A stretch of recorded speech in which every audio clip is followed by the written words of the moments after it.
Prime Minister Narendra Modi shall be arriving in the Netherlands on Friday on the second leg of his five-nation tour. During his stay in Netherlands, the Prime Minister will hold bilateral talks with the Dutch Prime Minister. He shall also be calling on the King and the Queen of the Netherlands. Why is this visit significant? To talk about that, I have the Ambassador of India to the Netherlands, Kumar Tuhin. Sir, thank you very much for speaking to DD India. What is the significance of this visit? The visit of Prime Minister Modi to the Netherlands, it carries quite a lot of significance, both symbolically and also substantively. If you see, this is the first European stop in his five-nation tour, and it therefore indicates the great amount of importance that we attach to the Netherlands at this juncture. Also, Prime Minister Modi will be visiting the Netherlands for the second time, first visit being in 2017. So this visit is coming after 9 years. But this visit is coming at a time when the bilateral relations are poised for a really positive and upward trajectory, and also our relations with the EU is witnessing significant momentum, especially in the wake of the historic India-EU FTA.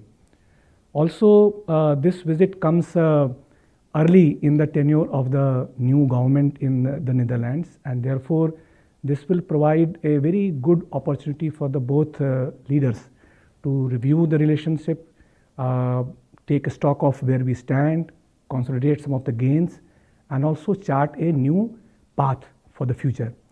So overall, I would say that this visit actually reaffirms the importance that we have actually for our ties with the Netherlands.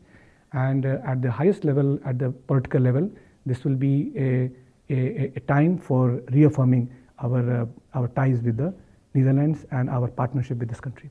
Ambassador Tuhin, if we were to talk about specific sectors, what sectors could come up for discussions? Of course, in a discussion at this level, the leaders are open to discussing all topics. I would assume that apart from the traditional areas such as trade and investment, and also we have the priority sectors like water, agriculture and health, the two leaders will also discuss new and emerging areas. And I would include here, say, for example, semiconductors, sustainable energy, clean energy, green hydrogen, defense, and so on. So these are some of the areas where both leaders will touch upon. And in the last few years especially, our ties in some of these growing domains have really moved forward with a lot of speed. So both leaders, again, they can review and they can give us new direction how to move forward in these sectors. Ambassador Tuhin, there is a strategic partnership in the area of water management. Could we see some forward movement on that, providing strategic direction to the relationship? Absolutely.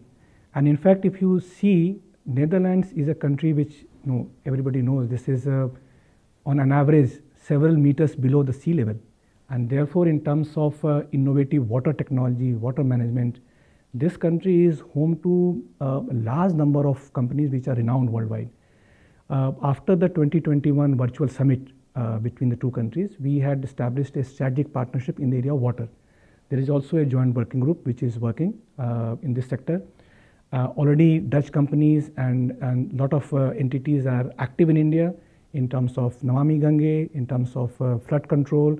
In fact, if you see the entire range of water technologies, because they are expert in dealing with, for example, too much water, too little water, dirty water, and in fact India with our own issues in that sector in terms of the stress that we see in water availability, etc. This is a really very strong partnership. So I would assume that when the leaders meet, they will be able to discuss the overall progress, I think, which is taking place under the strategic partnership, but also decide on what new areas and what new projects I think we can do to further reinforce this partnership with them, which is really mutually complementary. Ambassador, in the field of semiconductors, you briefly touched upon that. What sort of forward movement could we expect during the visit? We spoke about, of course, the innovative sectors of cooperation, and semiconductor remains one of the very high priority areas. In fact, Netherlands possesses one of the most advanced semiconductor ecosystems in the world. And you have also seen how our own government also is prioritizing this sector in terms of several new factories and production facilities have been now announced. And therefore, I see a great amount of synergy and overlap between our own priorities and our focus. Last year, both countries, we signed an MOU on semiconductor and related technologies. I should also mention to you that earlier this year, in the month of January, our Minister of Electronics and IT visited this country, and we discussed how we can again synergize our focus and our cooperation. Also, in the AI summit, which happened in India, the Dutch Prime Minister himself he visited, and that can give you a peep into how how important they consider India to be. Apart from this, some Dutch companies are present in India in a very strong manner. They have design houses in India where Indian talent and Indian professionals, they are contributing to it. So overall, I think there is a very strong foundation, but there is so much more to do, so much more to go. And therefore, I would again expect that during the visit, the leadership will discuss on new innovative ways and how to bring both government as well as private ecosystems of both countries together so that we can benefit mutually each other. When it comes to Netherlands, clean energy, green hydrogen, the kind of technology infrastructure that exists here, what kind of cooperation can we envisage between the two countries? So, under the strategic leg, we also envisage a stronger cooperation in the area of clean energy, and which will fit very well both with what the Netherlands already has and also in terms of our own government priorities.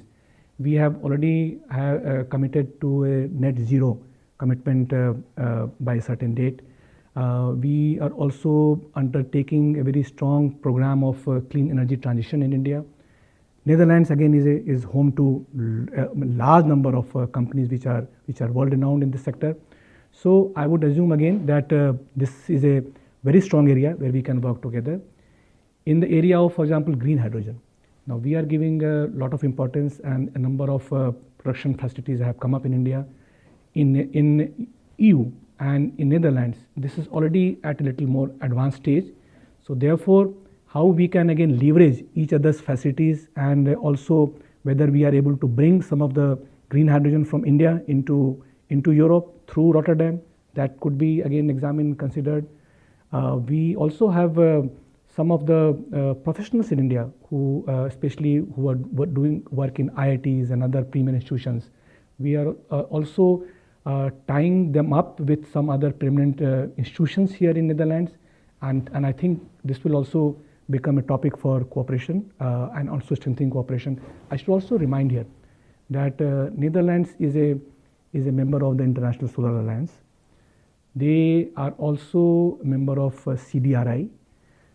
India is also one of the convening members of the Global Commission on Adaptation, which is here. So we already have a strong foundation.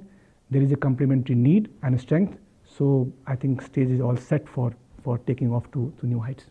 Mostly we talk about trade and investment. Where do we stand, and what do you see the way forward, and what could be achieved at this visit? Also, the fillip it could get because of the India-EU FTA. This is again a very happy topic for me to speak about, because India-Netherlands trade and investment ties are very strong. In fact, the strength of our ties is sometimes not really properly understood, I think, in India. In terms of the merchandise exports, this is the second largest export destination in Europe, merchandise exports, what I'm talking about. Also, in terms of investments, about $50 billion plus investment have come from Netherlands into India. About $26 billion have come from India into Netherlands. More than 300 companies from Netherlands are present in India, including top names like you say Philips and Signify and AkzoNobel, KLM and so on. Similarly, top Indian companies are also present here. Given this, now that we also have the framework of India-EU FTA in place, and also given the special role of Rotterdam as a gateway to Europe, I think that our trade and investment ties, economic ties with Netherlands are only going to be up and up from this point onwards. Cooperation in diverse fields, security, defense, water management, agriculture, as the ambassador was saying, IT, semiconductors will come up for discussions. So in that sense, this is truly going to be a historic visit. Ambassador Kumar Tuhin, thank you very much for speaking to DD India. Thank you very much. Thank you. Thank you for watching.